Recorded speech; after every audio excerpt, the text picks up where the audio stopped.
like to introduce Jim Beauchamp of the Uxbridge Historical Society.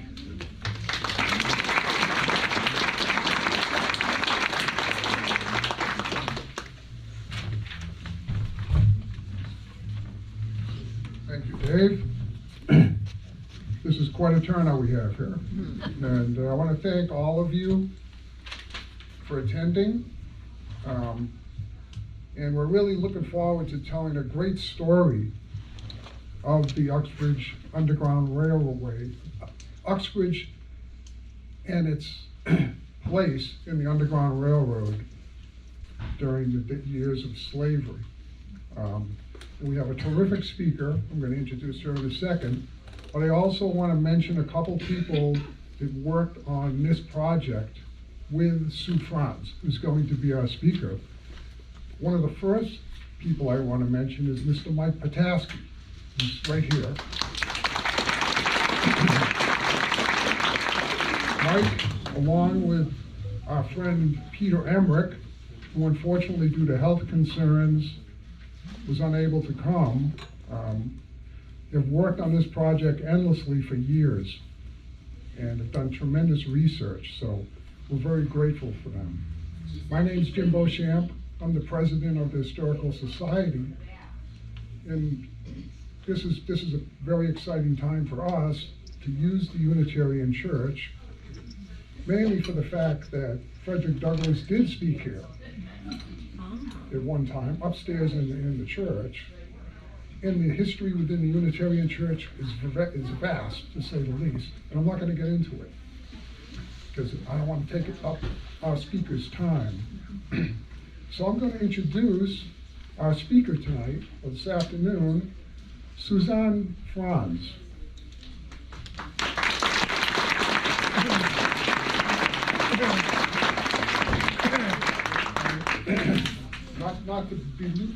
Not to carry on here, but I'd love to explain a couple things about Sue.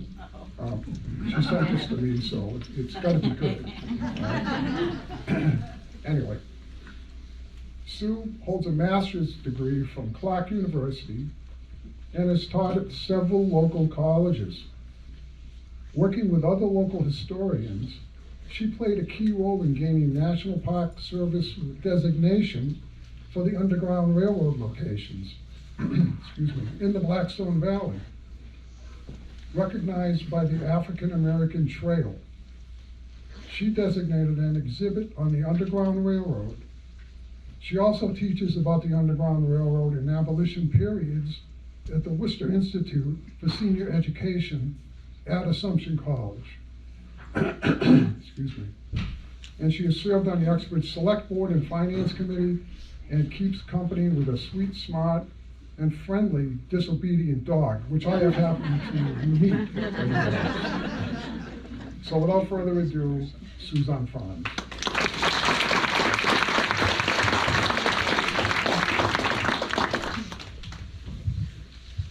I'm going to give Jim a chance to get into his chair. Can you guys hear me okay? Yes. Good? Okay.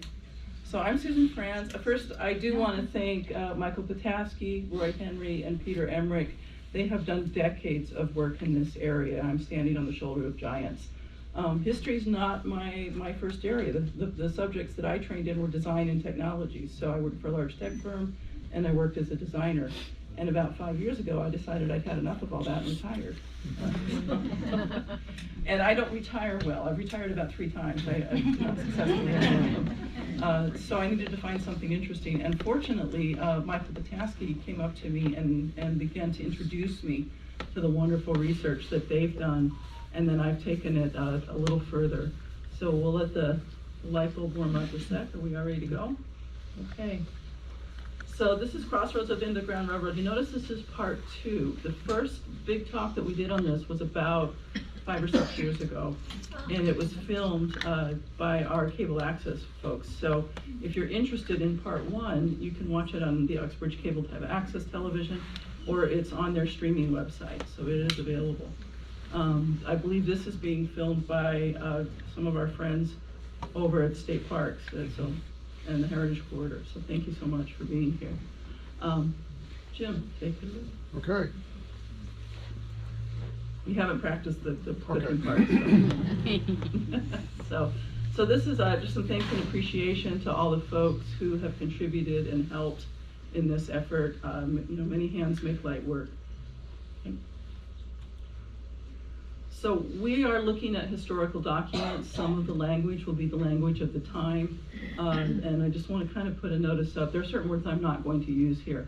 But I'm going to follow the guidance of Frederick Douglass, who said truth is proper and beautiful at all times in all places. So we're going to be talking about a difficult time and some difficult documents, and I just want to kind of put that forward, that we're going to handle it with, you know, some care. Okay. So this is a map that was prepared in 1935 by a gentleman named Siebert, and he went through letters and documents and created a map of the Underground Railroad as far as he was able to determine. And if you look carefully, you can see Uxbridge is right in the middle of that map. You know, we are right smack in the middle. We are at the crossroads of two routes of the Underground Railroad, one that led from Hartford to Boston and one that led from New Bedford to Worcester. And those two routes meet up where CVS is, so just up the road on 122. The road that's in front of this building is a route of the Underground Railroad. You know, so we've had this hidden history for quite a long time, but everything they were doing at this time was illegal, so people didn't talk a lot about it. You know, the Underground Railroad part. The Anti-Slavery Society, there was a lot of talking about it, but the people who were directly involved in the Underground Railroad, it's a little harder to find out what they were up to because they were all breaking the law. So I want to go back to England just a little bit because I want to get a feel for the kind of environment that led to the people who were fighting in the Underground Railroad. And it goes back even further to the very beginning of the colony. So this little collar, this is called a Cavalier collar. It's a male's collar, and it's the type of collar that was worn by King Charles I. We don't know if he actually wore this one, but we know it's a period collar from that time, and the museum where it sits questions that it might have been one of his. They don't have proof of it, but it is typical of the collars he was painted with. And something in his time which deeply impacted New England was the English Civil War. So the English are kind of overachievers. They did 3 civil wars back to back. So, you know, so they call it the War of the Three Kingdoms. I'm trying to explain this war, which is complex and a nightmare for students to learn, in about 3 slides. But basically, you have a king, and you have a guy who wants to be a king. And the guy on the left is King Charles I, and the guy on the right is Oliver Cromwell. Okay? So King Charles I, he was what was called a Cavalier, and you see the collar that he's wearing, very typical of the time. And if you look at Oliver Cromwell, he's wearing what we call a Puritan collar. He was a Puritan, and he was the leader of Parliament, and the king wanted to invade Ireland, and Parliament didn't want to give him the money. So he sent Parliament home and just started kind of writing checks on the kingdom. He did that for about 11 years. That eventually caused a war. So let's go on to the next one. So Charles I had a spiritual advisor in these efforts, a gentleman by the name of Archbishop William Laud. King Charles was a strong believer in the divine right of kings. He believed he was an absolute monarch, and anything he said or did was the will of God. Archbishop William Laud believed in the divine right of Archbishop William Laud. So he was a very powerful man. They would both lose their heads eventually. Oliver Cromwell also had a spiritual advisor, and his name was the Reverend Hugh Peter. Now, Hugh Peter trained at Oxford, and he was a Puritan minister, and he was known for being very flamboyant and very long-winded. He could do both. There's cartoons of him with an hourglass up because he would turn it over when the first hour was done and kind of keep going.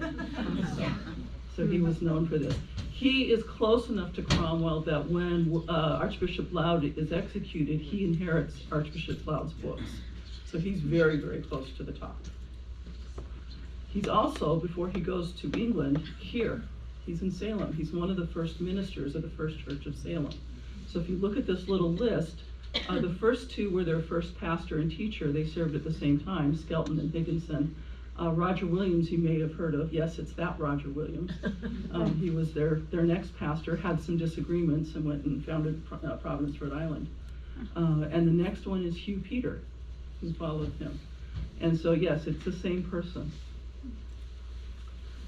We see in the records from this time some other people who are very interesting to the Blackstone Valley. And this is Lawrence Southwick and his wife Cassandra. They joined the First Church in Salem when Hugh Peter is the minister there in 1639, and we see their entry into the church records, which still exist.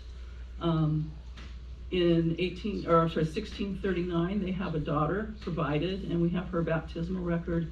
And if you look at the bottom, there's another name that I've kind of highlighted. This is Elizabeth, the daughter of Mr. Peter. So this is the minister's daughter, who's about 7 months younger than Provided is. So we see these two young girls who probably grew up together for quite a while. So Provided Southwick's a fairly familiar name out here, it should be. Was born in Salem a few months before Elizabeth Peter. They likely knew each other well. Provided Southwick and her family will become one of our most important links between this early period and the Underground Railroad. So we are going to get to the Underground Railroad, but I want to introduce you to this just a little bit. I'm going to read the slides out a little bit. In my previous class when I was teaching, I had a lovely student who had low vision, and they requested if I could give a little more detail on the slides. So I'm going to read the slides a little more than I might have in the past, okay? Just to help folks out who may not be able to see them quite as well. So we know Provided Southwick that she and her families are the ancestors of at least 18 station keepers and prominent abolitionists from the Underground Railroad period. Her own story, I think, is quite important to why her descendants would take the kind of risks that they took to protect men, women, and children on the Underground Railroad. So we're going to start our story in Sandwich out on Cape Cod. So in 1656, we see the arrival of the Society of Friends of Quakers.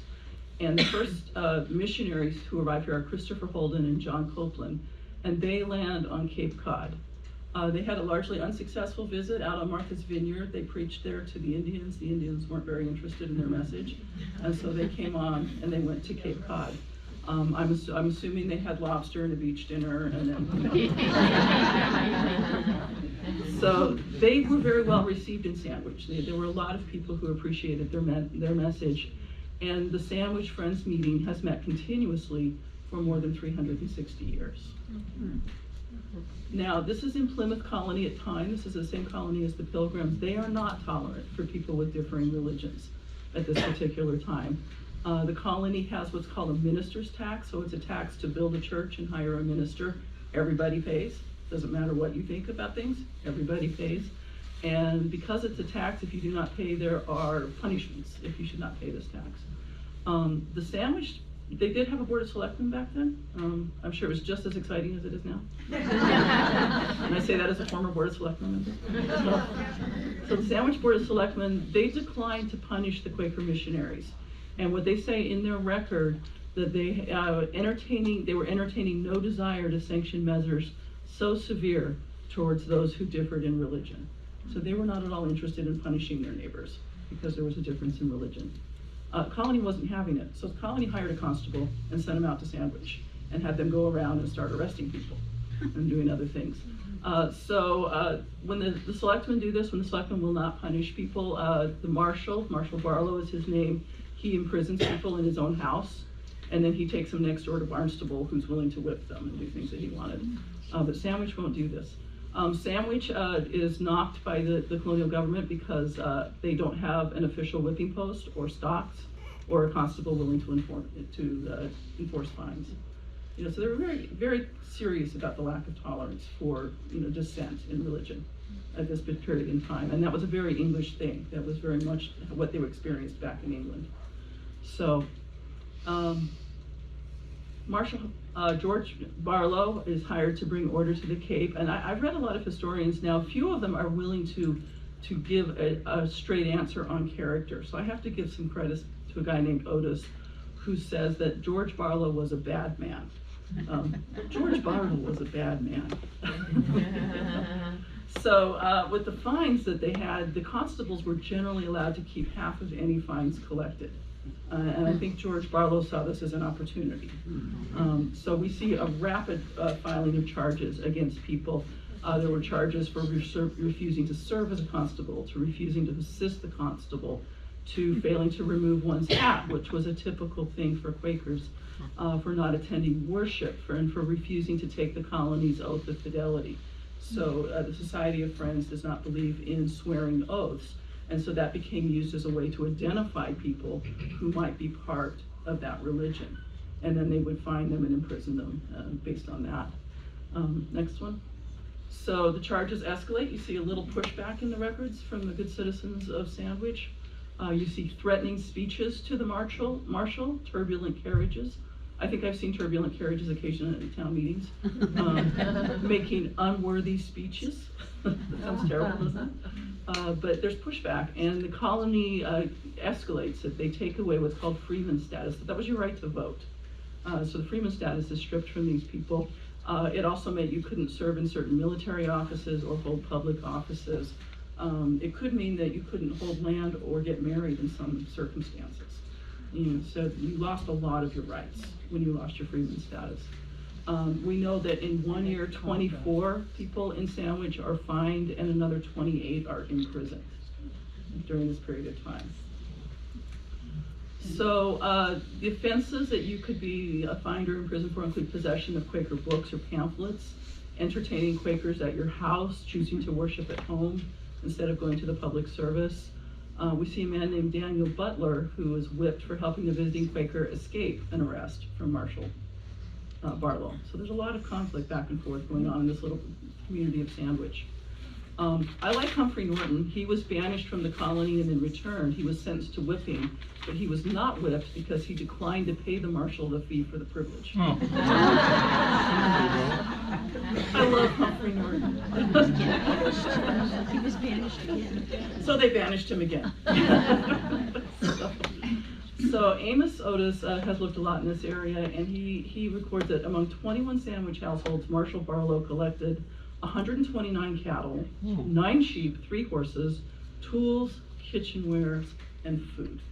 Wow. He was doing okay.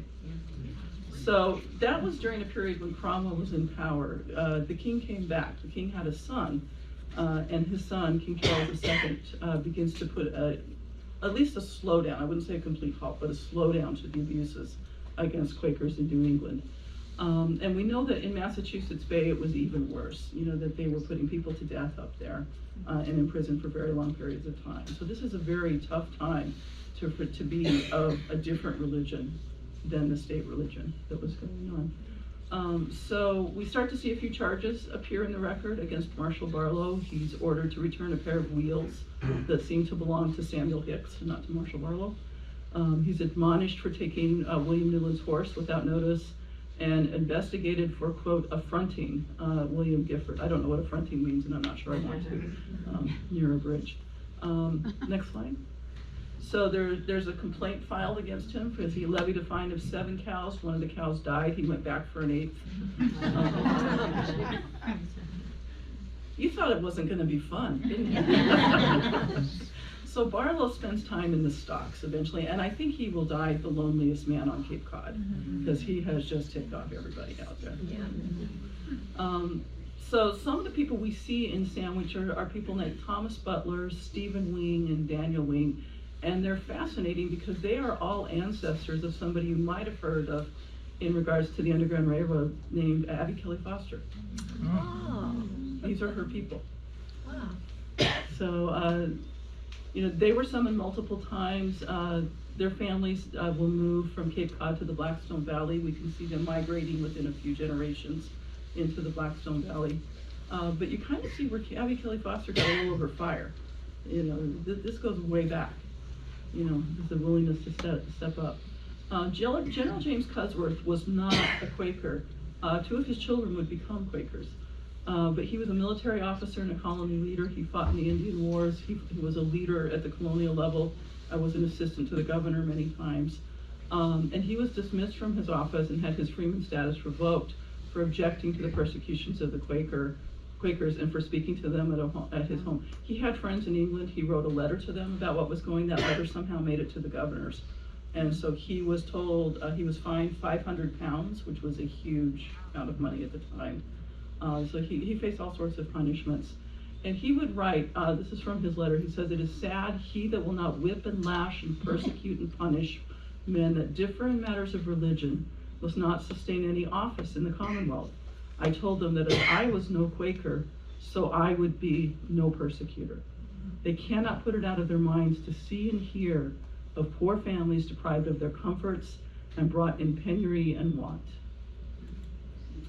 In Massachusetts colony, this is still him, he says, "After they whipped them, they cut their ears. They now have at last gone the furthest step they can. They banish them upon pain of death if they ever come there again.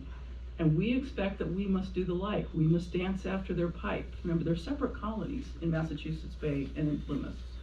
He says, "Now Plymouth Saddle is on the eBay horse." So that's probably the first mention of eBay. So, "Our civil powers," this is still him, "are so exercised in things appertaining to the kingdom of Christ in matters of religion and conscience that we have no time to effect anything that tends to the promotion of the civil weal," that means the civil well-being, "or the prosperity of the place. But now we must have a state religion such as the powers of the world will allow, and no other." He was a very thoughtful man, especially for that time, and paid a pretty high price for it. Now, when the Indians attacked again, they wanted a general. He came back, and eventually the king restored his freeman status, but it took a long time. So in Salem, the persecutions were even more severe. So we're in 1639, remember Lawrence Southwick and his wife Cassandra? This is about 20 years later, about 18 years later. Well, they have 4 children, and they soon had a daughter. So Provided is baptized in 1639. The next slide. 1657, so this is, like I said, she's 17 or 18 years old now. Lawrence and Cassandra Southwick, now elderly, are imprisoned because they invited Christopher Holder, the same missionaries, and John Copeland to their home. So these are the same missionaries that went to Sandwich, which are now in Salem, and they are now at the home of the Southwicks. Okay. So Sandra has a paper in her possession that was written by the Friends. Lawrence was fined and released for further discipline by the church, and she's imprisoned for 7 weeks, almost 2 months for this. They're imprisoned again for 4 months. Their son Josiah Southwick is imprisoned with them. And then we see Josiah Southwick and 2 others going to Rhode Island to try and find a place where that they can live. They're arrested again on this journey to Rhode Island. The younger children, so there was a brother Daniel and then Provided, are ordered to be enslaved and sold into Virginia or Barbados. So you can see the next slide. This is the actual order from the record, and I copied it out. So it shows that because they were siding with the Quakers and absenting themselves from the public ordinances and wouldn't pay the fines. I mean, that was really the thing. This was a debt action. Because they wouldn't pay the fines, they were to be sold. Now, the clerk, there was a county clerk who tried to get them onto a ship. The captain of the ship said that the other passengers on the ship would not want to be on there with them and would not take them. So they didn't leave the colony at this time. But we see Provided, especially, serving very long prison sentences in Boston. She's in the Ipswich jail, she's in the Boston jail for quite a while. And these are some of the things that they were fining people for and eventually killing people for, hanging people. So again, the county clerk tries to execute the sale. There is another daughter in the record, Mary Southwick Trask. She's married to Henry Trask, also a name that's fairly familiar around here. She's in prison with Lawrence and Cassandra. Their son Josiah, Samuel Shattuck, Nicholas Phelps, and Joshua Batham are banished from the colony, and they're given about a few weeks to leave. So they have very little time to wrap up their affairs. Mary Southwick Trask and Provided Southwick are imprisoned. They are in the prison when Quaker Mary Dyer and 2 other Quakers are sentenced to death, and when the 2 men are hanged. They are in the same prison at the same time. So in 1659, Provided with 10 others is whipped in prison. And then in May 1660, we see a little change in the wind. So what's going on is the king has come back. The king comes back in May 1660, and word gets to America that the Puritans are no longer in charge. So the king comes back, Parliament restores him to the throne, And so the mass courts begin making orders to kind of regulate things, and they're begging the king to let them keep persecuting the Quakers. But remember the ones who were banished, the ones that got thrown out? 3 of them went to England and had been hanging out there for 2 years, and they were now petitioning the king and making reports on what was going on back in the colonies. And the king wasn't thrilled. He wasn't a friend of Quakers, let's be really, really clear about this. But he wasn't in favor of the kind of punishments that were going on. He was much more tolerant than that. So we see Mary Southwick Trask probably goes to England. We lose track of Providence, of Provided. I keep saying Providence. Provided is actually a short form of Providence. It's the same name. But we lose track of her for a short period of time. We know she's in prison for quite a while, and then there's about 2 years where I'm not sure if she went to Rhode Island or if she went to England, but she does come back to Salem eventually. Remember Hugh Peter? Remember that guy? He was, when he left his post up in Salem, he was a very ambitious man, and he went and served with Cromwell and served in the wars. And he would preach in his sermons things like the king should be beheaded, which is a pretty brave thing to do. And people wrote these sermons down and they listened to them. This is, could you back up just one? Yeah. This is the record of the account of ministers at the First Church in Salem. And so his recorded, it says, Hugh Peters settled in 1635. He went home as an agent in 1641. At that time, his wife and daughter went with him. We know they come back when the daughter's about 7. So I think as the wars were heating up, he sent them back to Salem. Hugh Peter was accused of being one of the people who beheaded the king. It's never been fully proved, but it was often suspected. And he definitely was too close to Cromwell. So this was going on. In 1661, he died a very gruesome death in London. So 1660, King Charles reviews the colony's treatment of dissenters. And you gotta realize that Anglicans were considered dissenters at this time. The Puritans weren't having that either, and the king wasn't thrilled about that. But we see Josiah Southwick, the son of Cassandra and her husband, along with Nicholas Phelps and a guy named Samuel Shattuck, requesting the king's help, and they get it. And Samuel Shattuck is sent back to America. There's a record that he got a letter from the king to make it safe for him to be on a ship and to come into the colony. But when he got off the ship, he left the rest of the people traveling with him on the ship because he didn't want them getting, at risk in the colony. And he meets with the governor at that time. And when he comes in, the governor has a constable come and knock his hat off the head, because you would have to take your hat off and bow a little and that sort of thing. And he was not of that faith. That's not what he would do. And then he pulls out, and it's like king's messenger. And there's another little note that somebody picked up the hat and put it back on his head. The governor removes his hat. So we just see all this kind of stuff going on. Provided Southwick survives the persecutions, and she's going to return to Salem in 1662. And she marries a gentleman by the name of Samuel Gaskell, also another name that's very known in this area. Mary Southwick Trask stays in England, and then she'll return to Salem. So Josiah Southwick, his mother and father, they die in what's called Shelter Island when all these persecutions started. They die within about 6 months of when they're exiled, and they die within 3 days of each other. So Josiah Southwick names one of his daughters after his parents, who both died after they were in this. Now, just a side note, in 1692, there is a record that a woman in Provided's household in Salem was accused of witchcraft. So this is during the witch trials. She's still there during this period of time. That woman, she went to Maine and escaped and lived. She survived through it all, but we see this happening. Provided Southwick appears in the record. She lived a very long life. She outlived her son, who was also called Samuel Gaskell, and he makes a will and directs that she will be cared for in the house of her grandson Jonathan, and that he is to provide and support my aged mother Provided after her decease and allot her a decent funeral.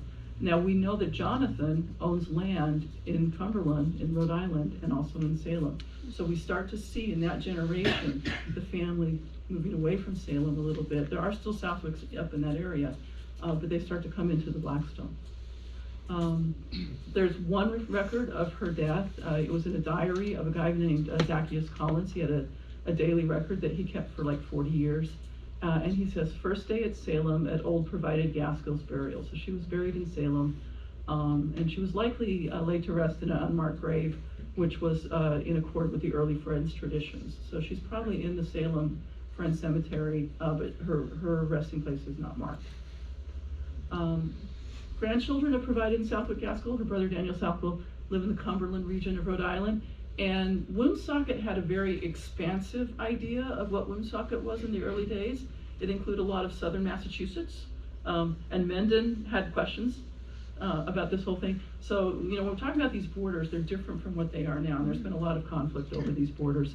But the cemetery records in Salem include the names Gaskell, Boyce, Brown, Buffum, Buxton, Chase, Foster, Nichols, Pope, Simmons, Trask, all of which are names unknown in the abolition movement, and all of which are names very familiar in this region. So these are their descendants as it applies to what the history that we're going to be studying. So we have provided on the left, David on the right. Her fourth great-granddaughter marries his third great-grandson. Oh, it says the son, grandson, great-grandson. So her great-great-granddaughter marries his great-grandson, and they come to the Blackstone Valley. They're here. So we see over on the left, we have a couple called Moses Farnham and Sarah Comstock. People in Uxbridge will be very familiar with the Farnham house. This is the same family. This is the son of the man who built the Farnham house. He has another son, Moses, who marries a woman named Rachel Daniels. Rachel Daniels has a sister named Diana, and Diana has a daughter named Abby Kelly Foster. Now, on the other side of the house, we have another name that shows up a lot in this time period, which is Buffum. So Elizabeth Buxton marries Benjamin Buffum, and we see William Buffum, who is the builder of the Quaker Meeting House here in Uxbridge, and a member of the North Smithfield meeting just across the border. And he was involved with John Brown and the Farnhams in many building projects in this area. So we see him involved in quite a lot of things. And we see next to him his children. He had a daughter, Lucy Buffum, and she had a daughter named Lydia Buffum Allen, who marries a guy called Effingham Capron. Now, Effingham Capron is the owner of what we call the Burnett Mill. He was of that family, so just down the street here is the mill that his family owned. But that's their family there, and he becomes a station keeper on the Underground Railroad. On the other side, William Buffum has a son, Arnold Buffum, who marries Rebecca Gould, and of their children, they have 5 daughters who are involved in the abolition movement and in station keeping for the Underground Railroad, who are quite known, including Elizabeth Buffum Chase, Sarah Buffum Worden, Rebecca Buffum Spring, Lucy Buffum Lowell, and Lydia Buffum Reed. So these are all descendants of this small family from Salem, and they're incredibly important to this time period. So if you look for blue, I know it's a little hard. Could you back up one? Those are people who established schools and teachings. We have Abby Kelly Foster, Rebecca Buffum Spring, and Lydia Buffum Reed, and they believed in education for all. So this is when we first start to see schools that are integrated by race, and it's also the first time we see education. This is during the mill period, and so we start seeing education for people who are not toffs. You didn't have to be rich to get an education. And so they start bringing education to the mills, as well as bringing education to people of color in this area, and we see integrated schools very early. Next slide. So this one, these are the ones who were running safe houses and stations. We know William Buffum was involved in this. Arnold Buffum was involved in this. Moses Farnham and his wife, Abby Kelly Foster, her husband, Stephen Foster, Lydia Buffum Allen and Effingham Capron were running a station. Elizabeth Buffum Chase was running the station. Rebecca Buffum Spring ran a station in New Jersey. And then we see there's one more, Reed. Lydia Buffum Reed would run a station. So keep going. These are the ones who are abolitionists. And you can see there's a lot of support for the abolition movement. And Abby Kelly Foster becomes a major officer and an agent in the movement. She travels the country. And she also becomes one of the founders of the women's rights movement. The women's rights movement proceeds directly from these same people. You know, so the experience they gained in fighting against enslavement and fighting, you know, for abolition, emancipation, and education, the other things they're working with, that was a training ground for the next step, which is they began the women's rights movement. So So these are some of the sites that have been recognized by different organizations. The ones with the stars have National Park Service recognition. We have a site here, the grave of Mrs. Nancy Adams here has been recognized, but you can see up and down the Blackstone River, down towards Bedford, off towards the coast. Those sites have been recognized. We see the Tufts African American Trail recognitions, and then some other known sites in this area. And you can see the Blackstone is full. Some of the work that the prior historians here in town did identified as many as 30 sites here in town that have connection to this era. So we are researching and documenting and taking a look at this. So I've taken Siebert's map and just highlighted a little bit so you can see where some of these stations were. And you notice there's one in Sandwich. Sandwich was a place where people would come by sea, they would land there, and then they would travel overland and up to Uxbridge and then on to Canada. Some would stay here, some would travel further. But we see these establishments, and we know in places like New Bedford, Fall River, Valley Falls, those all had station keepers who were related to the Buffum family. Uxbridge was Effingham Capron and his wife Lydia ran the station here. This property that we're on right here was formerly part of their property. So when the railroad came through, they very wisely moved somewhere quieter, like Leicester, and but this whole area here was owned by the Capron family. So, Mrs. Nancy Adams, she was an enslaved woman who escaped enslavement. I'm not going to read the letter. We read it at an event a few months ago, but if you're interested in a letter that she wrote about her life, I have a few copies. I only brought like 10, so, but we have a few copies of that. But she's buried here in Uxbridge. So from 1840, we know that she participated in an anti-slavery conference. She donated 25 cents. In 1846, there's a letter from her that is published in one of the anti-slavery newspapers. She sent a basket of cakes to the head of the anti-slavery movement. We show in census records that she's here in Uxbridge in 1850 and 1855. We don't know exactly her age. She probably didn't know exactly her age, but she lived to a great age. She was probably in her 90s, well into her 90s, or 100. There's an ornate headstone that marks her grave. The one we have now is a replica. The original was damaged when they found the graveyard in a cleaning, and the original is in our library, which is the building next door here, up on the 3rd floor. If somebody would like a project, come talk to me. We need to build a stand for this in the library so it has a better home than where it is right now. So if you have any interest in this, come talk to me. But there is a replica headstone in the graveyard. This is where the graveyard was originally. That road that you're looking at is Route 146. So 146 was planned to run over the top of this particular graveyard.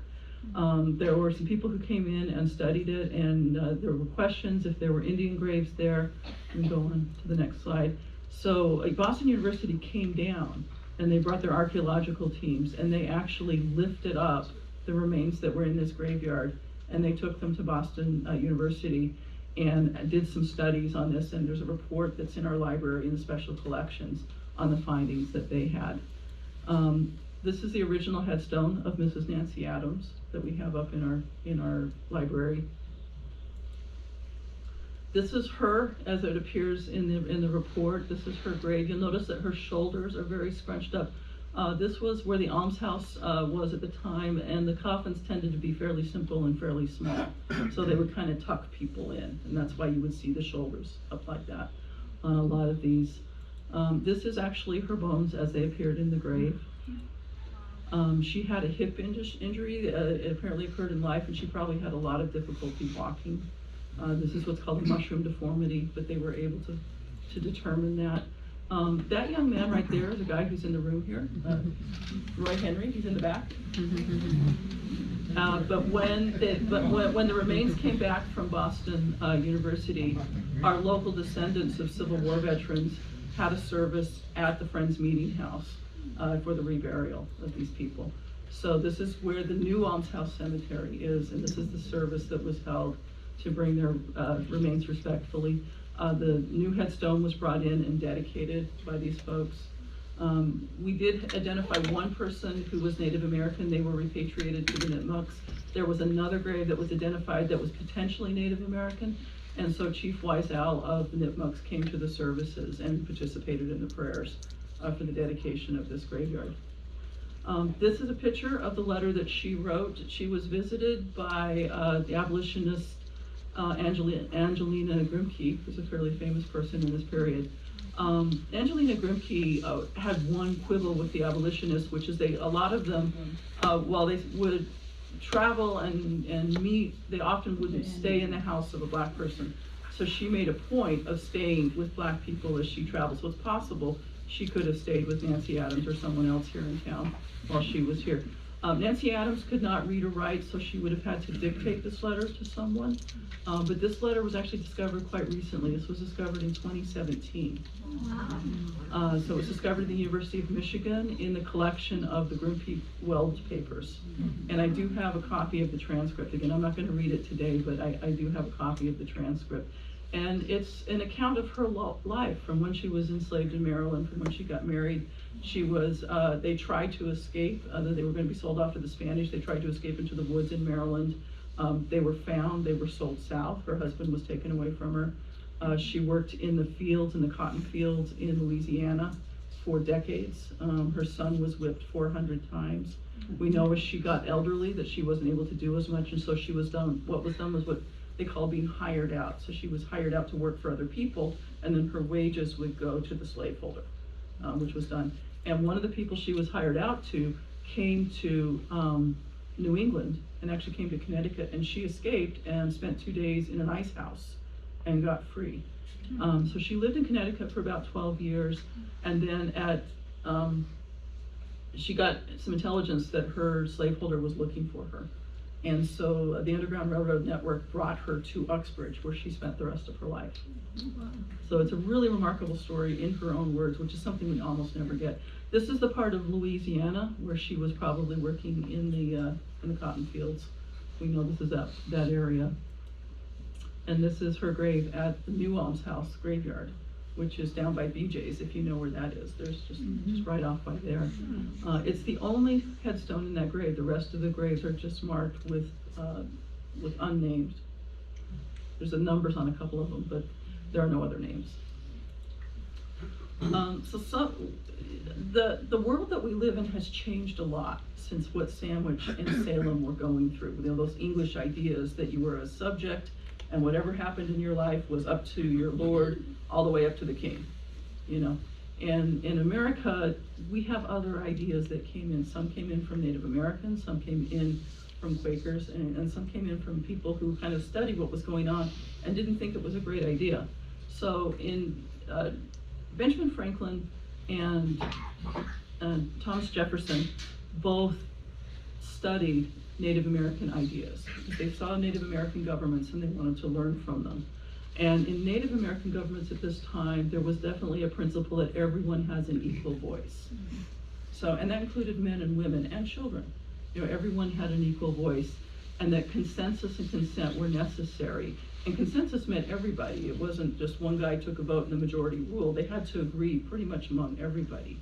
And that included genders. Most of the tribes in this area had what were called clan mothers. Clan mothers could veto a decision to go to war. They could decide that wasn't what we were going to do. They would also designate who would be a war chief, and they could, you know, own land in their own right, and they took care of things. And some tribes, you know, inheritance was connected to the male line, and sometimes it was connected to the female line, but almost all tribes had clan mothers and had this kind of a system. A lot of the clans had a very distinct separation of military and civilian powers, and this was fairly new for the English people. They hadn't really seen a lot of this. And they also saw that there were federations of tribal nations, and this was an idea that kind of stuck with Benjamin Franklin, that, you know, that you could federate, you could join with other colonies and create something bigger. And this was an idea that he studied with Native American peoples. The Society of Friends, back in 1657, developed what they call testimony, which is all people are created equal in the sight of God. So that's quite a long time ago now. We're pushing on 400 years for that. The Massachusetts Constitution got there, but not till 1780, so, you know, a little late. But it took the same ideas that were in the American Constitution, that all men are free and equal and have certain natural, essential, and unalienable rights. And there has been an update to that. So in 1982, the language in the Massachusetts Constitution was updated to say all people are free and equal and have a certain natural, essential, and unalienable rights. So it took us a while, but we're starting to catch up with 1652. This is a photo of a local school. I don't know if you've ever been to the Wheelock Park, which is on 16 heading towards Mendon, but that's the site of a school. And if you walk across it carefully, you can still see the foundation blocks of that school under the grass. So in about 1880, this picture was taken of students that were at that school. And you'll notice we're pretty integrated here in Uxbridge in 1880. And this was that influence that we had on education, which came from the Quaker heritage. So we see that integration quite early in these areas. We weren't ahead on everything. This is what's called a literacy test box.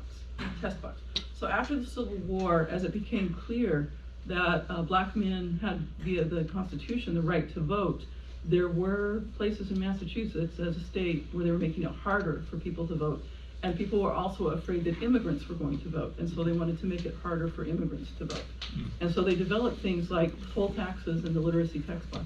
And what that had, it had a little card on it with 4 or 5 sentences from the Massachusetts Constitution. And they would put 6 cards in there, and then they would rotate it. And then you'd pull a card out, and then you'd see, and if you could read the card, you could vote. But if, you spoke another language or you couldn't read, then you didn't get to vote. And this was something that was going on in Massachusetts in the 1860s and 70s. So this gentleman, John Locke, very famous philosopher, was born at this about 5 or 6 years before Provided Southwick. He's contemporary to her. And so he was a child when the British Civil Wars were going on. And he was a young man when King Charles was beheaded. And he saw Cromwell's rule, and he saw everything back in England. And he thought about this for about 50 years. And he wrote about civil governments and that fight between religion and the civil government. And he says, all the powers of civil governments relate only to men's civil interest, is confined to the care of the things of this world, and hath nothing to do with the world to come. That the Church of Christ should persecute others and force others by fire and sword to embrace her faith and doctrine, I could never yet find in any of the books of the New Testament. One more. He says, if any man err from the right, so if any man makes a mistake, right, it's his own misfortune, and no injury to thee.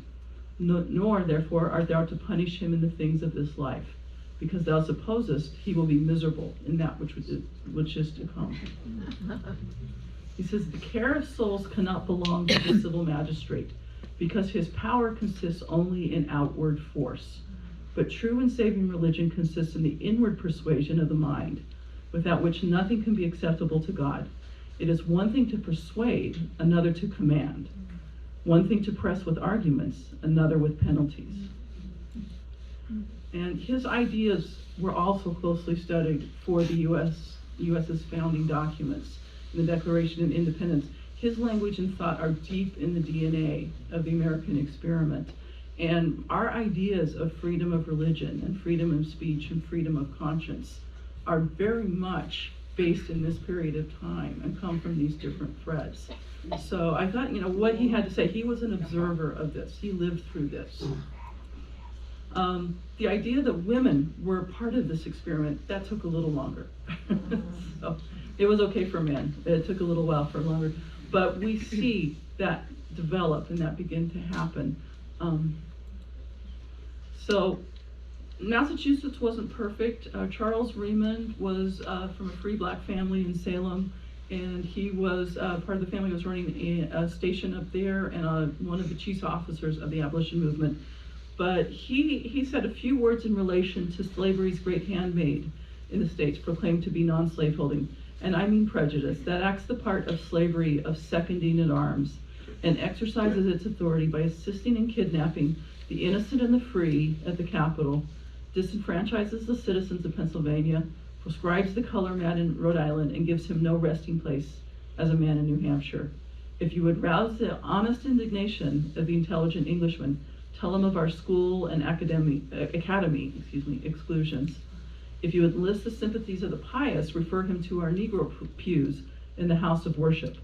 And when you tell him of the Jim Crow car, the top of the stagecoach, the forward deck of the steamboat, as the only place for colored people to occupy, he at once, turning pale then reds, inquires if this is American republicanism. So this is the last topic I'm going to cover today, because I don't want to keep you forever, but I could, but I'm not going to. I saw what happened to that preacher we were talking about. But we know in the background, in the Blackstone Valley, we can identify specifically at least for the people who were traveling on the Underground Railroad. There could be as many as 20,000 who came through. There's an unnamed family who came from New York. They were given a homestead at the William Buffum Farm. This is just in North Smithfield, down on Victory Road, North Smithfield, Rhode Island. The slaveholder discovered that he was there and came with a marshal to the farm to try and arrest him. And the Society of Friends has a strong testimony of nonviolence, and so the records are really unclear who pulled the knife and who was punching who and who was holding arms. There's a little conflict in the story, but they withheld this and chased the guys off their property, essentially, and this family lived safely with the Buffums after that. So, but again, we know there was a conflict there. We know that they were doing that. In 1833, Rebecca Buffum was about 16 years old. She had a school open and she was teaching, and we know she was teaching a young woman whose name was Susan, which is easy for remember because that's my name. But we have a letter that she wrote to her sister, Elizabeth Buffum Chase, saying that Susan was here and had questions, and Susan wanted to learn to read. And she was trying to decide if she was going to go north to Worcester or if she was going to go south to New Bedford. So we have this little glimpse of this woman who was she was probably 28 at the time that she was studying with Rebecca Buffum. But we have this little glimpse of that life as it passed through this area. Mrs. Nancy Adams, I've introduced to you. So, we know a little bit about her life. And then we have another named Anne, along with, there's actually two in this particular one, a man named John Jacobs, who appeared at abolition conferences.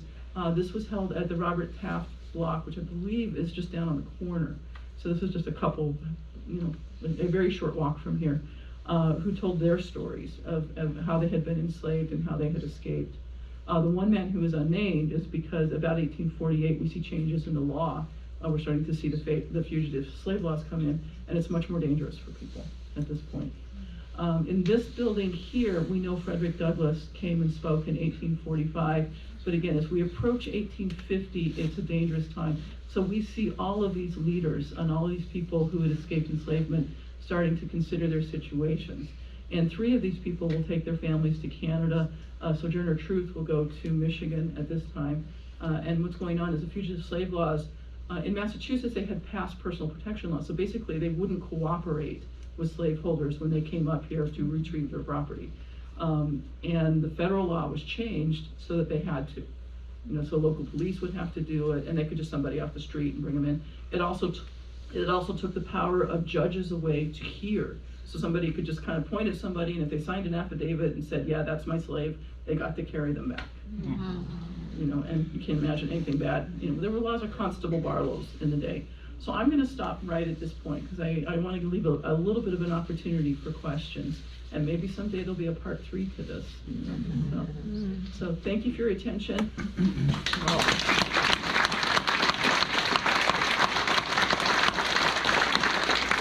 So I just want to open up for a few minutes to questions, and then my good friend Jim Beauchamp has a few announcements. So are there any questions? Yes. Hi, I'm Julie Wingate with the Blackstone Historical Commission. Have you done any research of the Underground Railroad there? A little bit, yeah. And this is not a story that's unique to Uxbridge at all. We just know a little bit about it here. But this is up and down the Blackstone that this was going on. The way the Underground Railroad worked is that people would travel from house to house, and there were kind of safe houses and ways to tell if somebody was supposed to be there or not. And there were a few abuses. My friend Mike Pataski knows of a pretty spectacular one.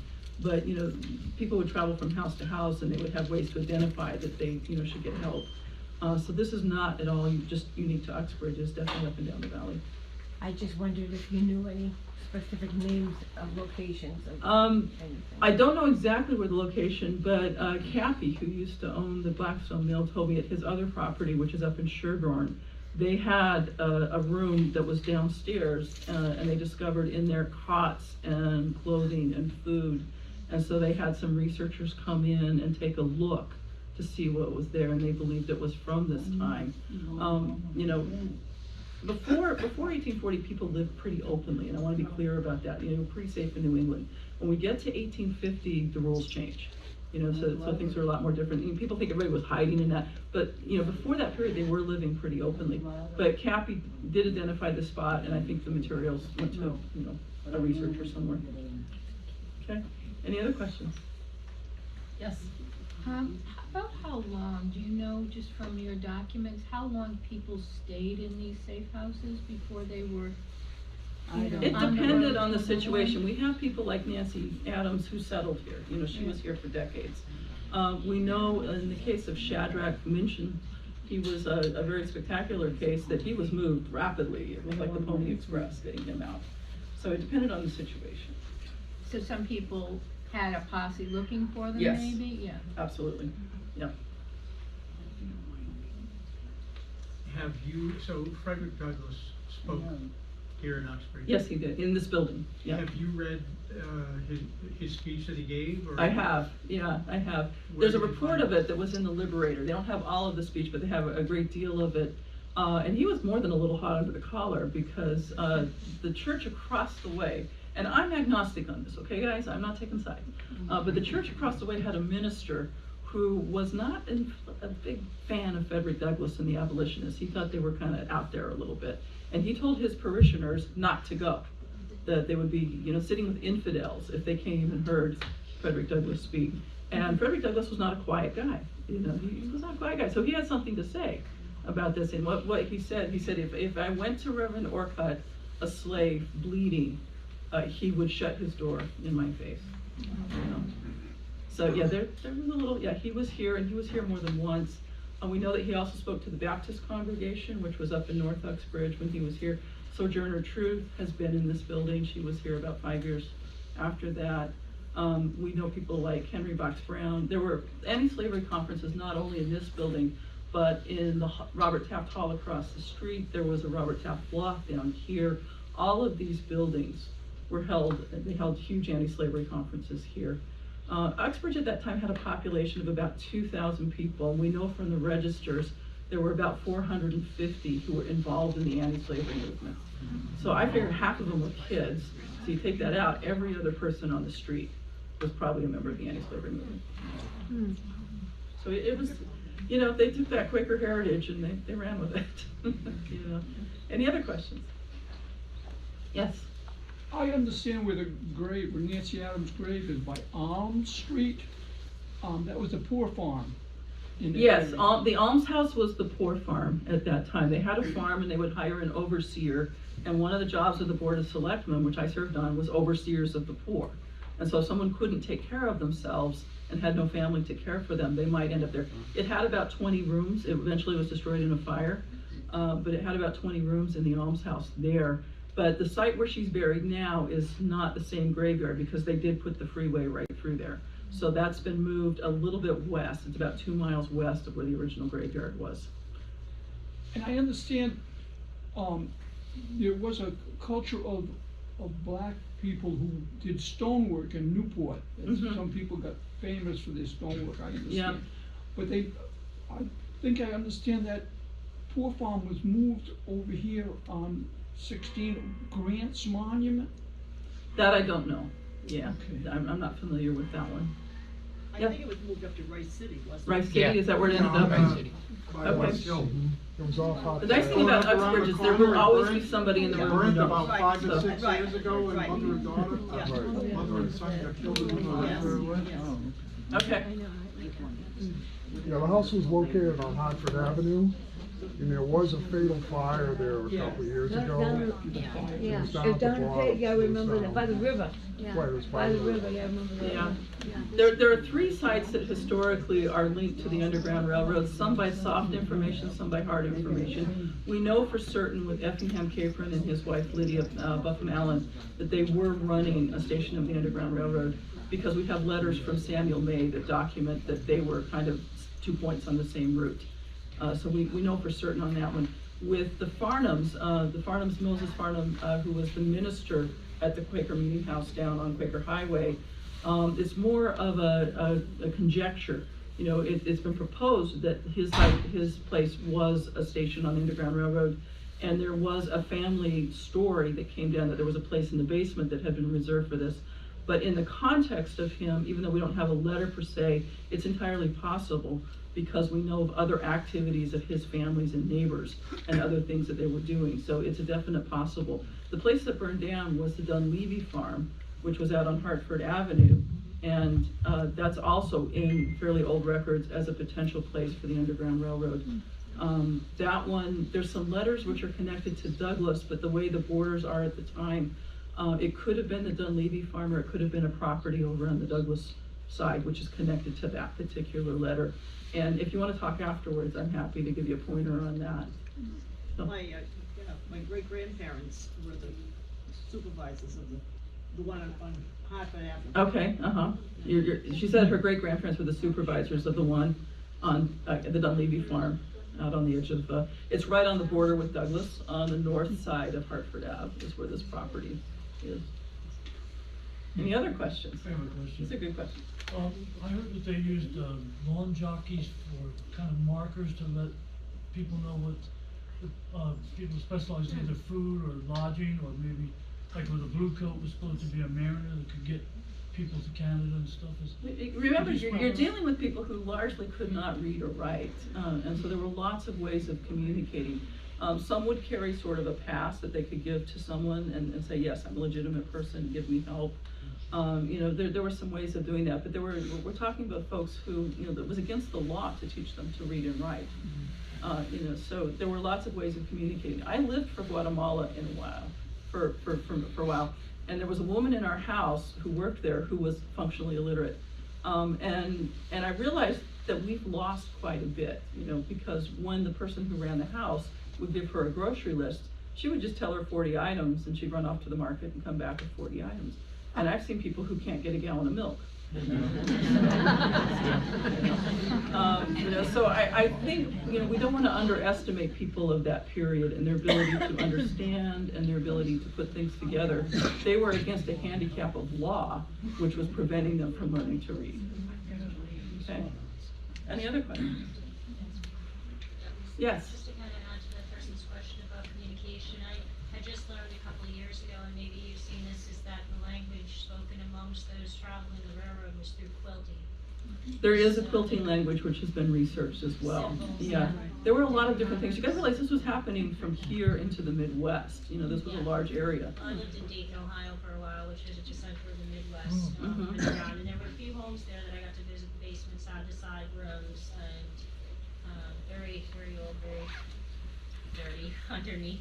Yeah, you see a lot of things. I have a photo from the Cove building next door. The basement there has never been redone, and they were kind enough to let me in one day, but they have a basement room there that appears to have a space above the room that you might only be able to get to with a ladder. Yeah. You know, and again, I don't want to overstate that. You know, like I said, in the 1840s, people could travel pretty openly, at least in this area. But in the 1850s, that all changed. So, okay. Any other questions? These are wonderful questions. Yes? Comment. You really put meat on this history. These people came alive for me, their motivations, and I'm wondering, are you gonna eventually publish this story? Piece it together? I'm thinking I've got too many things on my hard drive and they should be somewhere else. Well, interesting though, when you tie the really old history from England back, and then you eventually get, oh wow, this is why these people did this, and when you think that young, well, I'll call the younger generation of the Underground Railroad probably knew their great-grandmother or their grandmother that told stories about living in Salem, and there's a definite connection the same way we probably remember our grandparents who lived during the Great Depression. You know, so it just Well, I was so born much when my more. great-grandmother was 65 years old, and I'll be 60 this year, so she was just slightly older than me. And she was born in 1898, right. you know? And I have stories from her of the Mexican War of 1914. And she told me them herself, you know? So those generations go back pretty quickly. And it influences how we behave and think today, and that's what I said, to write it down, the connections are so important, and to write it down. And make them real. And there's a quote which has been attributed to Mark Twain, like every other quote, which probably didn't happen for Mark Twain, but you know, it's a good one, which is history doesn't repeat itself, but it rhymes. And I think that's correct. And I'm not sure he actually said it, but I'm willing to let him have that one. All right, well, I'm going to invite Mr. Bacho Beauchamp. I'm going to tell you guys a secret. My phone cannot get his name right. My phone thinks you are Jimbo Shampoo. There you go.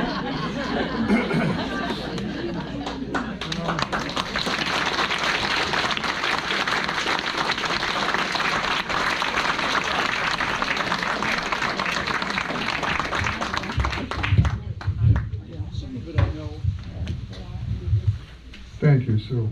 That was an outstanding presentation. And it's a story that can go on for hours, I'm sure. And we are right here in a major intersection of the Underground Railroad.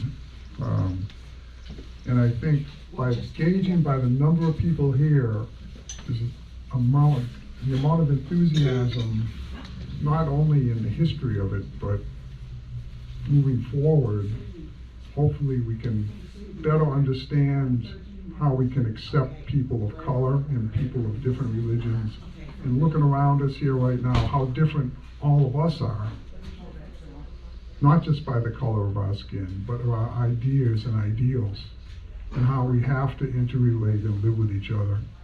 And I think in today's world, there's a lot of friction, there's a lot of headbutting between different ideals.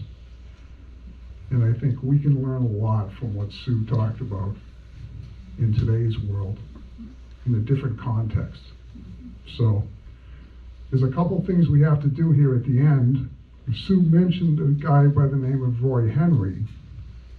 And Roy's that, I don't want to say a little guy in the back. He's a little guy anywhere he goes. He is, but he's got a big heart and his knowledge is incredible. So I'm going to give him a couple minutes, right, Roy? I hope so. And Roy was also a major contributor to this story, along with Peter Emmerich and Mike Petaski, who's over here. And he has something here he wants to share with us. Do you want me to hold that for you, Roy? Yeah. Okay.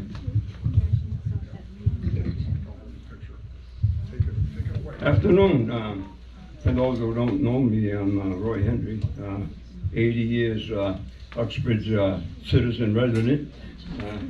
I got a presentation to do today. A very remarkable individual gentleman, goes by the name of Arthur A. Putnam. His title name to his name that he always recognized by was judge. He became a circuit court judge of Worcester County, southern Worcester County, for 35 years. He was born in Danvers, 1829. Got his education, went to Dane Law School, became a lawyer. And of all the offices, law offices to work for, the law office in Danvers was by old President Arthur. Was the law office owned and operated by President Arthur. And now you got a lawyer, Arthur A. Putnam, becoming a lawyer for the law office of President Arthur. Well, I can picture the scenario of when morning come and they went to the law office and one said, "Hello, Arthur. Oh, how you doing, Arthur?" I can see how that would go every day. Pretty comical. But he was articulate in writing. He did a lot of writing, lecturing. He did a lot of poetry. He was great with poetry. The book I have here, His Life, explains a lot of that. And, but he went into the Civil War after he got through law school in the law office here about 1861 when the Civil War broke out. He joined the Civil War military, and he had an impeccable Civil War record in history of his service. So right now, this is the portrait I'd like to present to the Unitarian Church and to the caretaker of David Moriarty. Albert Putnam, he moved to Blackstone after the Civil War, 1866. He went into Blackstone and lived there till 1877. In 1877, he came to Uxbridge and lived the rest of his life here in Uxbridge. He died on October 21st, 1910. This book that was written on his life was done just before he died. The town appropriated about a lot of money, and 14 citizens went to Arthur and asked to have that book done of his life. So, but what's good about that is that up the street was his home, right at the top on the level, right after the church, up on the right-hand side was his home, and had a big home and barn. And what I found out in his life history is that his denomination of religion was Unitarian.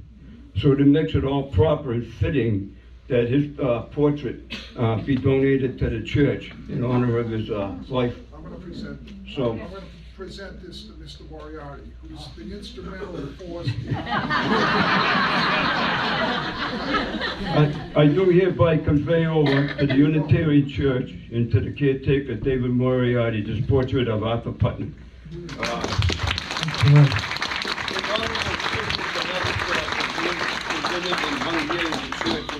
Church, and it's almost proper and fitting that he comes back to his church, even though his soul's up in heaven, but he's back here in his hometown, in his own church. Hey, Roy, I want to thank you. For the afternoon. I want to thank you so much for this, Roy. I know this is a big deal. He was a very good friend of yours.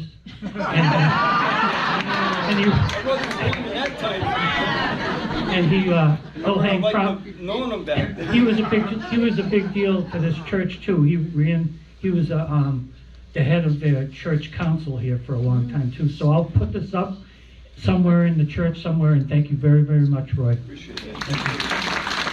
Roy's a good guy. Before